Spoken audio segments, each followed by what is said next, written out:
মানুষ মুক্তিযুদ্ধের কথা কইছে। আমি আওয়ামী লীগ বিএনপির ভোট করতেছি না, আমি এখানে সব মানুষের ভোট, কারণ সব মানুষের ভোট আছে তো নাকি? সব আওয়ামী লীগ গেছে গেছে নেতারা, কিন্তু যারা এখানে আছেন আপনারা ভোট দেন। আমি সবার ভোট চাই, আমি সবার ভোট হাত দূর করে আমি সবার ভোট চাই, কিন্তু আওয়ামী লীগ করিয়া মুক্তিযুদ্ধের কথা কইয়া 15 বছর বাংলাদেশটাকে অন্ধকার করছেন, মুক্তিযুদ্ধ কইয়া মুক্তিযুদ্ধের সর্বনাশ করছেন। এখন যদি কেউ রাজাকাররে ভোট দেন তাইলে কিন্তু আমার কথা আছে, আওয়ামী লীগের কোন নেতা যদি রাজাকাররে ভোট দেন, আলবদলের ভোট দেন, কথাটা ঠিক না? কারণ আমি কিভাবে দেখতে পারবো না, কাউকে মারবো না, কিন্তু দেখতে পারবো ইলেকশন যেটা হইতেছে 12 তারিখে, আলহামদুলিল্লাহ এবং আল্লাহর রহমত আমার নেতা 21 তারিখে কাল দিন পরে ওই হযরত শাহজালাল ইয়ামিনী রহমতুল্লাহ মাজারে গিয়া উনি গোয়া ছায়া ইলেকশন শুরু করতেছে। সেই ইলেকশনটা ফেব্রুয়ারির 12 তারিখে শেষ হবে। আল্লাহর রহমত বাংলাদেশে বিএনপি ক্ষমতায় যাবে, তাই ইনশাআল্লাহ এবং তারেক রহমান হবেন বাংলাদেশের প্রধানমন্ত্রী।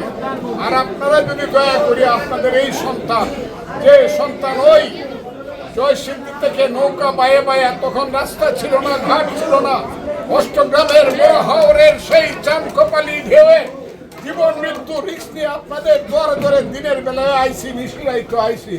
আমি 20 বছর যাবত আপনাদের কাছে ভোট চাচ্ছি। আমি পাশ করার পরেও আমি রেজাল্ট পাই নাই, কিন্তু আজকে সময় এসেছে, আমার জীবনের শেষ সময়। আমি একজন মুক্তিযোদ্ধা, আমি মুক্তিযোদ্ধা কমান্ডার। আপনাদেরকে একটা কথা বলি, এই দেশে আর মুক্তিযোদ্ধা পাইবেন না ভোট দেওয়ার জন্য, কারণ 5 বছর পরে যে ভোটটা হবে সেই ভোটে মুক্তিযোদ্ধার বয়স হবে 85 বছর। 85 বছরের কোনো লোক আর ইলেকশন করতে আসবে না। মুক্তিযোদ্ধার 90% এমনি মরে গেছে গা।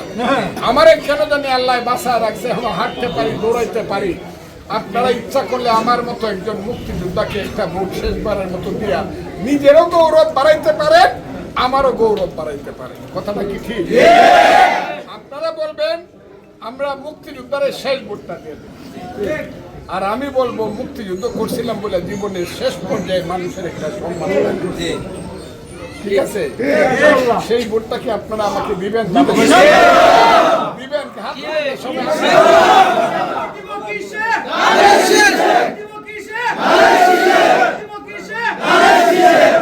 আপনারা একটা ভোট আমাকে দিবেন। ভোট দিলে আমি আপনাদেরকে বলে গেলাম, আমি আপনাদের কাজ করব, দেশের কাজ করব, হাওর অঞ্চলে একটা সুন্দর সমাজ গড়ে তুলব। হাওর অঞ্চলটা হবে সোনার এলাকা, মানুষ দেখতে আসবে, আমি কয়ে দিলাম। কিন্তু এইখানে ভাইয়ে ভাইয়ে ঝগড়া, সমাজে যে গন্ডগোল, এখানে যে অন্ধকারের দিকটা থাকবে না। এখানে যারা চুরি করে, ডাকাতি করে, বদমাইশি করে, রাহাজানি করবে, যারা এই দেশে গন্ডগোল করবে, তারা জেলখানায় থাকবে। ঠিক আছে, আর ভালো মানুষ যারা, তারা বুক ফুলায় রাস্তা দিয়ে হাঁটবে, আর কোন দোষ গেলাম। এখানে তার পুলিশের ইটনামিটাম নষ্ট, গ্রামে কোনো কাম থাকবো না, ওরা বসে বসে বানাতে চা খাইবে। আমি কয়ে দিলাম তো কথা, এদের কোনো কাজ নাই, কারণ আমার এলাকাতে কোনো মহাপাপের কাজ হবে না।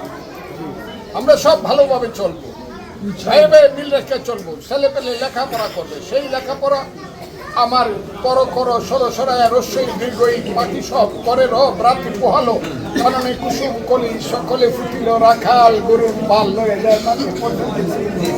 হ্যাঁ, এখনের ছেলেরা এই কবিতা পড়ে না, সেই পড়া আবার সেই পড়াও হবে।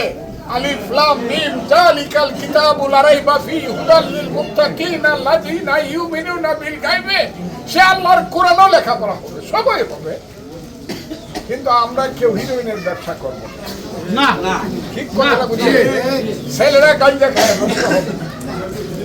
এই দেশের পরস্পরের মাথার উপরে আমরা কেউ রামদাওয়ার করতে না। আমরা মানুষ, ভাই ভাইকে খুন করব না। যে খুন করবে সে জেলখানায় থাকবে, আমি কয়ে গেলাম। কিন্তু আমি বলে গেলাম, জুড়ে রাখবো না, আইনে রেখে দেবো। আইন কারণ ওই যে দেখেন আমি একজন আইনজীবী, আমার বউ একজন আইনজীবী, ছেলে একজন ব্যারিস্টার, 3 জন হাইকোর্টে আছি। আমি আপনাদেরকে বলি, দেশটা সুন্দর দেশ করার জন্য, উন্নয়ন করার জন্য একটা ভোট আপনারা তারেক রহমানের নেতৃত্বে বিএনপিকে ধানের শীষে এবং ফজলুর রহমানকে দেন। এই কথা বলে আপনাদেরকে সালাম জানিয়ে আমি আমার বক্তব্য শেষ করছি।